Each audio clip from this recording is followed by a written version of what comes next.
11월 4일 금요일 리딩 지저스 사도행전 16장부터 18장까지의 말씀입니다. 16장 바울은 먼저 더베로 갔다가 그 후에 루스드라로 갔다.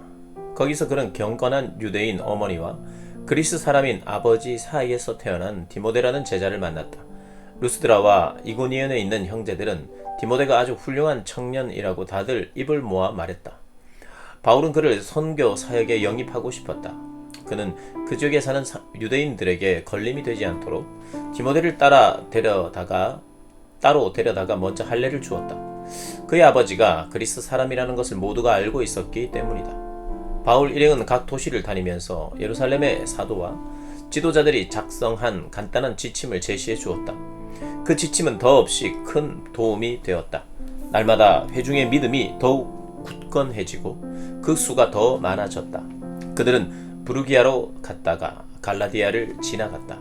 그들의 계획은 서쪽으로 방향을 잡아 아시아로 가는 것이었으나 성령께서 그 길을 막으셨다. 그래서 그들은 무시아로 갔다. 거기서 북쪽 비두니아로 가려고 했으나 예수의 영께서 그쪽으로 가는 것도 허락지 않으셨다. 그래서 그들은 다시 무시아를 지나 드로아 항으로 내려갔다. 그날 밤에 바울은 꿈을 꾸었다. 마케도니아 사람 하나가 멀리 해안에서 서서 바다 건너 이쪽을 향해 외쳤다. 마케도니아로 건너와서 우리를 도와주십시오. 그 꿈이 바울의 갈 길을 정해 주었다. 우리는 곧장 마케도니아로 건너갈 준비에 착수했다. 모든 조각이 꼭 들어맞았다. 이제 하나님께서 유럽 사람들에게 복된 소식을 전하라고 우리를 부르셨음을 확신했다. 드로아항을 떠나 사모드라게로 직행했다. 이튿날 네아폴리에 배를 대고 거기서부터 걸어서 빌립보로 갔다. 빌립보는 마케도니아의 주요 도시이자 더 중요하게는 로마의 식민지였다. 우리는 거기서 며칠을 묵었다. 안식일에 우리는 시내를 벗어나 기도 모임이 있다는 곳으로 강을 따라 내려갔다. 우리는 그곳에 모여있는 여자들 곁에 자리를 잡고서 그들과 이야기를 나누었다. 그들 가운데는 값비싼 직물을 파는 루디아라는 여자가 있었다. 루디아는 두아디라 출신의 상인인데 하나님을 경외하는 여자로 알려져 있었다. 우리의 말을 열심히 듣던 중에 주님께서 루디아에게 믿는 마음을 주셨다. 그래서 그녀는 믿었다.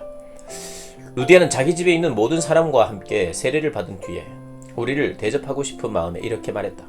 내가 이 일에 당신들과 하나이며 참으로 주님을 믿는 줄로 당신들이 확신한다면 우리 집에 오셔서 머물러 주십시오. 우리는 주저했으나 그녀는 절대로 우리의 거절을 받아들일 태세가 아니었다. 하루는 기도 장소로 가다가 한 여종과 우연히 마주쳤다. 그 여자는 점을 쳐서 자기 주인들에게 많은 돈을 벌어주는 점쟁이였다. 그 여자는 바울을 따라다니면서 이 사람들은 지극히 높으신 하나님을 위해 일하고 있었다. 여러분을 위해 구원의 길을 놓고 있었다. 하고 소리치며 모든 사람의 이목을 우리에게 집중시켰다. 그 여자가 며칠을 그렇게 하자 바울은 너무도 성가셨다. 그가 돌아서서 그 여자를 사로잡고 있는 귀신에게 명령했다. 예수 그리스도의 이름으로 명한다. 나오너라. 이 여자에게서 나오너라. 그러자 그 명령대로 귀신이 떠나가 버렸다. 그 여자의 주인들이 자신들의 돈벌이 되는 사업이 순식간에 망하는 것을 알고는 바울과 실라를 쫓아가서 우격다짐으로 그들을 붙잡아 광장으로 끌고 갔다. 그러자 경비대가 그들을 체포해 법정으로 끌고 가서 고발했다. 이 자들은 평화를 어지럽히고 있습니다. 우리 로마법과 질서를 파괴하는 위험한 유대인 선동자들입니다. 어느새 무리는 흥분한 폭도로 변해 있었다. 판사들은 폭도와 한편이 되어서 바울과 실라의 옷을 찢어 벗기고 그들에게 공개 태형을 명령했다. 그들은 시퍼런 멍이 들도록 그 두 사람을 때린 뒤에 감옥에 가두고 탈출은 꿈도 꾸지 못하도록 삼엄하게 감시하라고 간수에게 명령했다. 간수는 명령대로 감시가 가장 삼엄한 감옥에 그 두 사람을 가두고 발에 족쇄를 채웠다. 자정쯤에 바울과 실라가 기도하며 힘차게 하나님을 찬양했다. 다른 죄수들은 자신의 귀를 의심했다. 그때 난데없이 큰 지진이 일어났다. 감옥이 흔들리며 감옥 문이 모두 열렸고 죄수들을 묶어 놓은 것들도 다 풀렸다. 간수가 잠을 자다가 놀라서 깨어보니 감옥 문이 다 열려 제멋대로 흔들리고 있었다. 그는 죄수들이 탈출한 줄을 알고 어차피 자신은 죽은 목숨이라는 생각에 칼을 뽑아 자살하려고 했다. 그때 바울이 그를 말렸다. 그러지 마시오. 우리 모두가 여기 그대로 있습니다. 아무도 달아나지 않았습니다. 간수는 횃불을 들고 급히 안으로 들어갔다. 그는 부들부들 떨면서 바울과 실라 앞에 무너지듯 주저앉았다. 그는 그들을 감옥 바깥으로 데리고 나와서 물었다. 선생님, 내가 어떻게 하면 구원을 얻어 참으로 살 수 있겠습니까? 그들이 말했다. 주 예수를 온전히 믿으시오. 그러면 당신이 바라는 참된 삶을 살게 될 것입니다.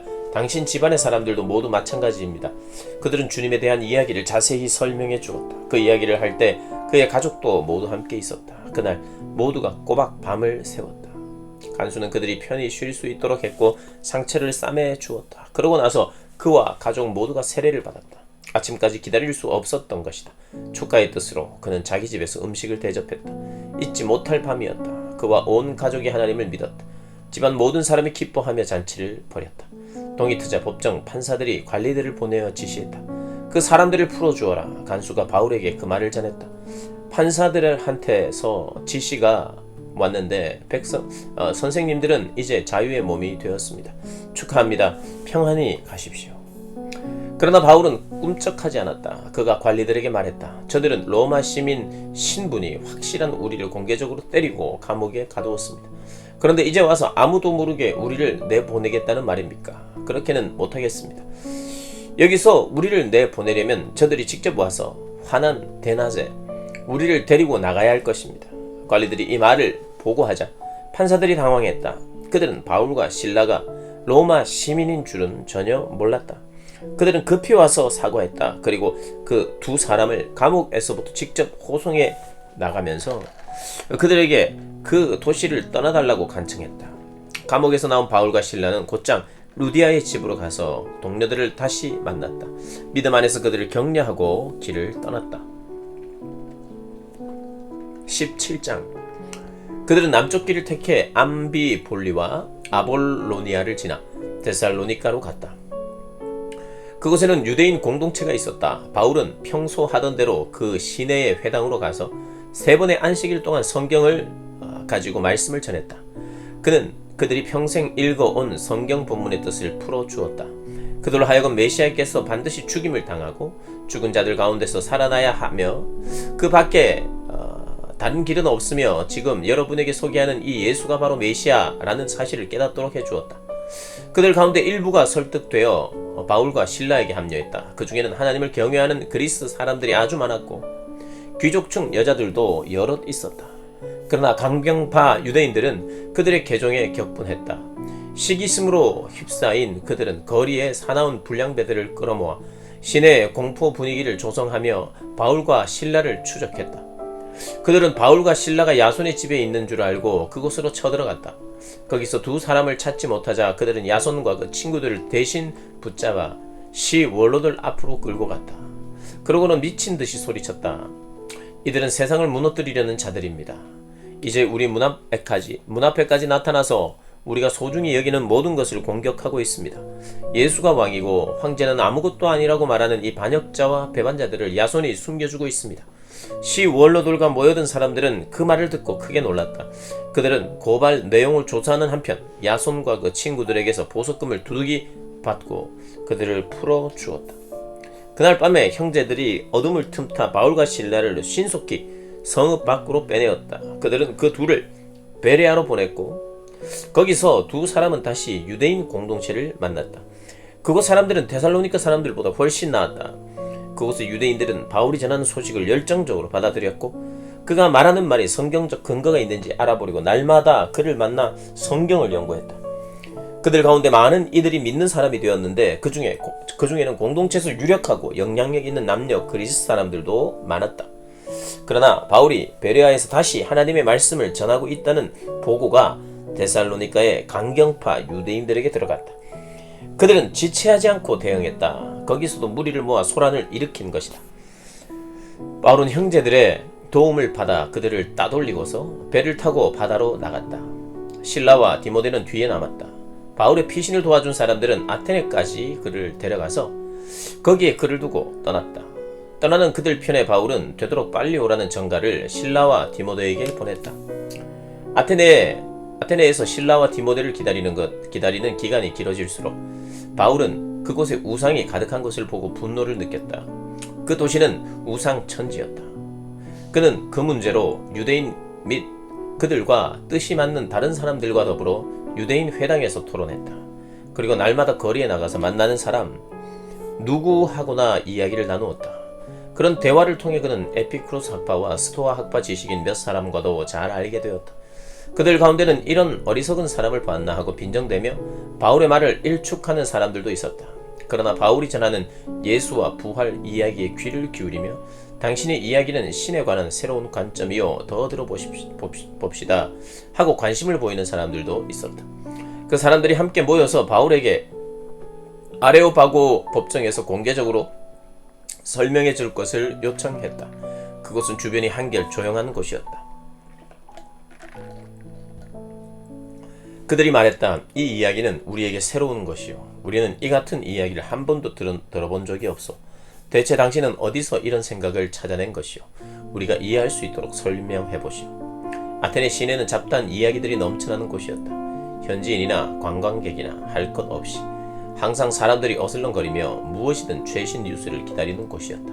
그러자 바울은 아레오바고 법정에 자리를 잡고 서서 설명했다. 내가 보니 아테네 시민 여러분은 종교를 진지하게 여기는 것이 분명합니다.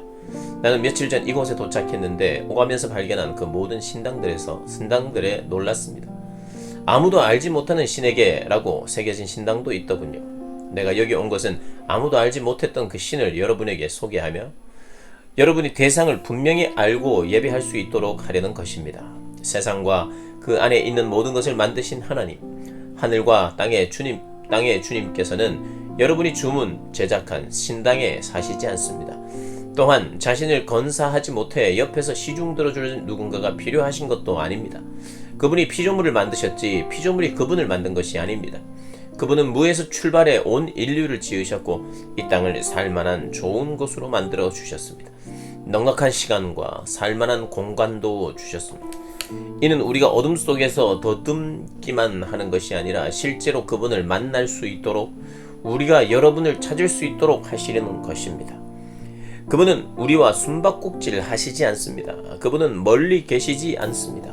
그분은 가까이 계십니다. 우리는 그분 안에서 살고 움직입니다.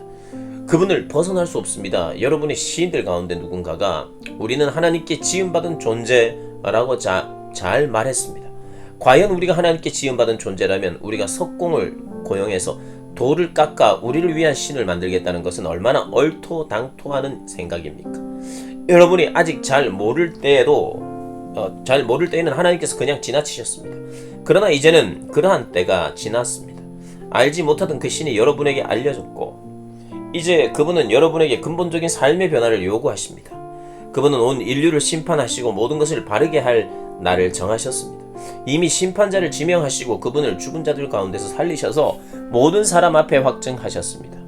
죽은 자들 가운데서 살리신다는 말에 듣던 사람들이 두 부류로 나누어졌다.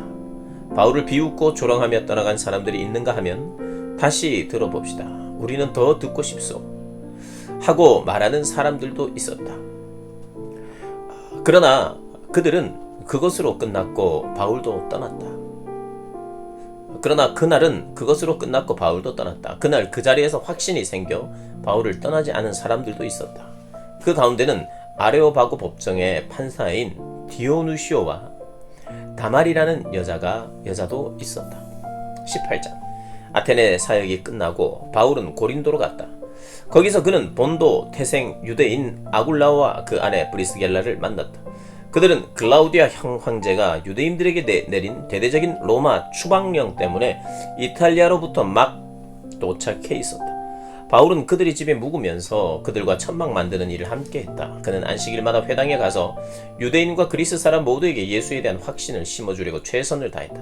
마케도니아에서 신라와 디모데가 오자 바울은 말씀을 전하고 가르치는 일에 전념할 수 있었다. 그는 예수가 하나님의 메시아라는 사실을 유대인들에게 설득시키려고 애썼다. 그러나 뜻대로 되지 않았다. 유대인들이 한 일이라고는 사사건건 논쟁을 일삼고 그의 말을 반박하는 것이 전부였다.